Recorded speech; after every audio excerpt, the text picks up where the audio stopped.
4 number হচ্ছে ভবিষ্যতে কিয়ামতের আগে বা এখনও হতে পারে, সেটা আপনি আপনার লাইফের সাথে মিলিয়ে নেবেন, আপনার জীবনের সাথে মিলিয়ে নেবেন। 4 নাম্বার যেটা, সেটা হলো যুবকরা তাদের বইয়ের পাগল হবে, বাবা মাকে দেখতে পাবে না। এটা কি এখন আমাদের সমাজে দেখা যায়? দেখা যায় কি না?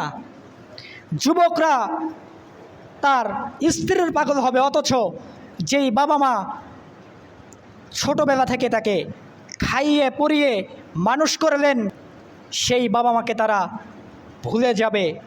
প্রয়োজনে তারা সেই বাবা মাকে বৃদ্ধাশ্রম পর্যন্ত পাঠায়া দিবে।